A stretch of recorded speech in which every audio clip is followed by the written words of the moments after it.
Hey everyone, as you guys know, we've reached the midpoint of Season 1. During Season 0, I really wanted to try out a specific build.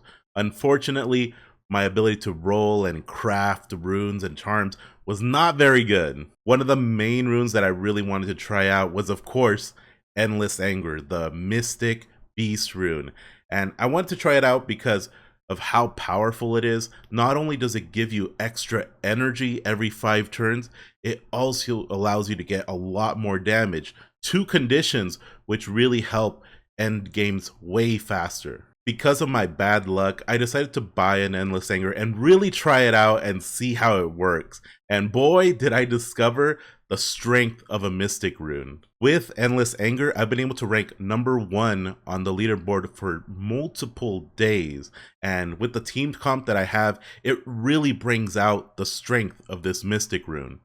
This team of Axies that I'm about to show you is definitely not a budget build, but from learning the mechanics of this build, you can yourself find maybe cheaper Axies as the season continues. And believe me, I'm sure a lot of the prices of these Axies will go down nearing the end of the season. So hopefully you can create your own team with the information in this video. Anyways, with all that said, let's get started. Let's check out the runes and charms of this build right here. So as you can see, we're running 3 beasts right here, very typical for my teams.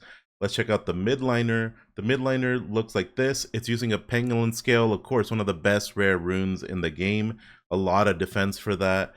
And basically, it's running Innocent Lamb right here and Cottontail. This combo is really good because it allows you to basically have 2 Cottontails on 1 Axie, and that's really amazing. Right here, we have Little Peas, of course, one of the best fronts in the game. It adds vulnerable to your opponent, which is really good against other pangolins and resistant kind of Axies. And we got the Confident. So having Confident here actually gives you the ability to Innocent Lamb either into the Cottontail or a Confident, depending on your situation. So it really opens up different avenues for you to play this Axie. Another strong card on it is that it's using a taunt. It's using a cactus, but you can use an eggshell.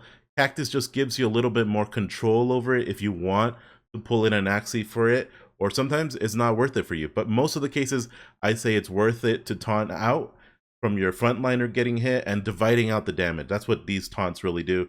And of course, Ronin is really powerful. It can gain a lot of value for 1 energy. As far as the runes and charms, just add as many vitality runes as you can. But for specific matchups, I like to add a Mask of Frenzy. It's a little expensive still, but as the season continues, I see it being a little cheaper. And Mask of Frenzy just allows me to be able to better handle like more sustained teams, more defensive teams, because it really raises up the fury of the whole team as the match continues. As far as our tank or frontliner right here, it's basically a beast. It's using Pangolin Scale. Of course, it's very resistant to damage. And the cards that it has, Little Peas is a staple for sure. Goat is a staple. It really helps you out in a lot of matchups, especially aggro. Getting a Void on as your opponent can be really bad for them and cause them to lose the match automatically. But these cards are a little bit more interchangeable. Hero's great for the draw. Dual Blade's great for armor decks, just reducing the amount of armor they had. And this one's totally interchangeable, I think, but it's the strongest one, I believe, in that earpiece, while keeping the purity right here of beast cards. And Shiva's the really main card for this one. And why is it so good? It's good because as a tank, it's going to take a lot of damage usually.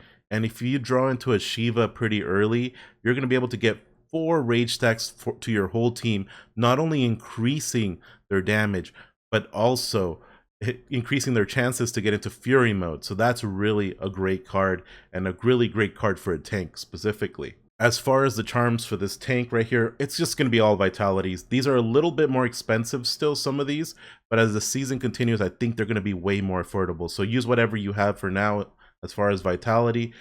But the main thing you're trying to do is be able to get the max amount of HP, which is 410 HP right here. As far as the closer Axie on my team, I'm using a beast.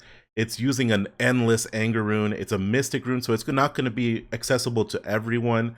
So we're going to suggest this one instead, Reckless Hunter. It works okay, it works great, But of course, a Mystic Rune will always be more powerful, I feel. As far as the cards for this build, they're all very unique, but staple cards for sure are going to be Little Branch. Just allows you to gain Rage and to get into Fury mode faster. That's always essential for the closer. It's running Ronin, which does a lot of damage, especially when you're running any Fury mode. Ronin will do a lot of damage on its own for a 1-cost card. And other staples for sure are Little Piece. Little Piece allows you to do a ton more damage, of course.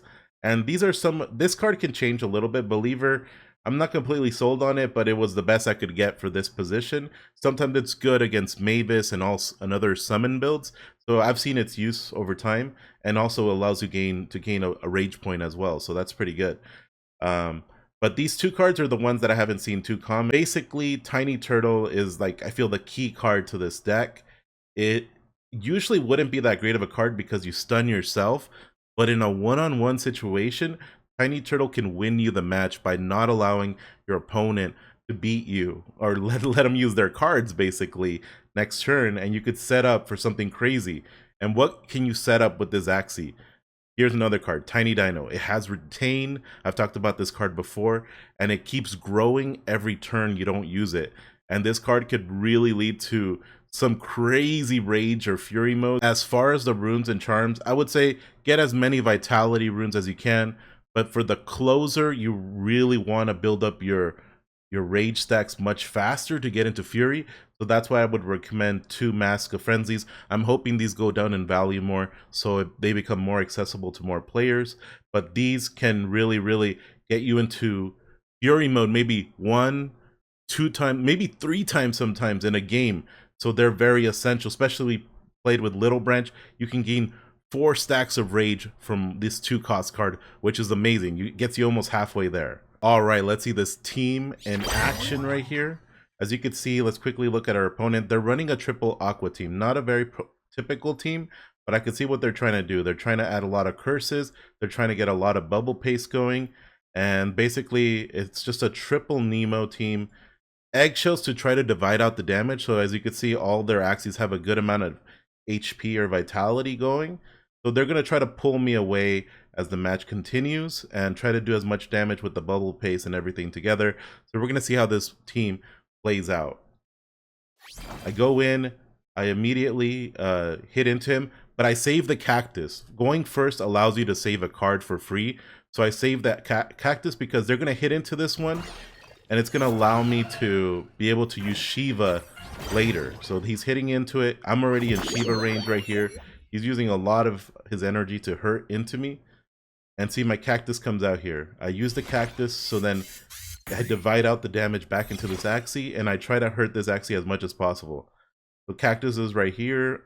My friend Axie is protected for now.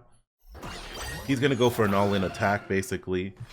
Eggshell into me. So he's going to pull me away from this target, which I would have killed next turn if it wasn't for this Eggshell, so he did the right move. But as you're going to see, it's going to get really nasty. I go in, make him vulnerable, hit into it, gain 4 rage stacks going to Fury mode, and this Axie going into Fury mode is a really bad thing.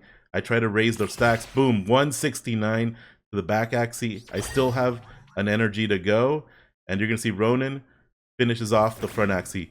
Destructive. That's the power right there of Endless Anger. You can't replicate that effect right there. It is so strong. I don't think Endless Anger, I wouldn't say it's essential, but there's not much that you can be done when you draw a good hand with Endless Anger. It's just destructive, as you saw right there. This match is pretty much over. He's trying to hit into me as much as he can to try to kill one of my Axies, but he is struggling right now. He's trying to find a way back into this game, but it's only going to get worse as the game continues. Another great hand, just hit into him. Lower, giving him vulnerable right here, raising up my rage stacks. Hit into him again. Use this one, Believer. Oh, no, I go into this one. And he's down to 65 HP with 2 Axies to go. It's not looking good. His draw was a little bit not so good. So we're going to see what he does. Hits into Goldfish right here. And he doesn't want to add another Confuse to his deck. So he's just going to hit me with that to finish it off. He's in a lot of hurt right now. And we're going to see what I draw out. Anything would have pretty much ended this match. 1 hit, 273 with that rage mode. And that's the power of endless anger, endless happiness, as people call it. It's just so strong. And when you draw that hand, that beautiful hand, there's not much you could do about it. Your opponent's going to lose. That's why I feel this rune is so amazingly powerful. So that was my #1 Rage Beast build. I'll be honest, I'm not the most creative Axie team builder in the community. So for this one, I did want to shout out my friend Spam and Rice. I was able to discuss with Spam my team, and he gave me suggestions of improvement. So he was able to really give me a lot of his insight to the build. And of course, seeing how he plays, of course, helped me understand better what my team could be doing better to reach the #1 spot. So you may be asking, Chuck Fresco, do you think this team will win Season 1? The answer to that is no. I don't believe this team will win Season 1 for one reason alone. I feel that there's a lot of pro players still hiding their secret builds that they're waiting for the last week or so to play.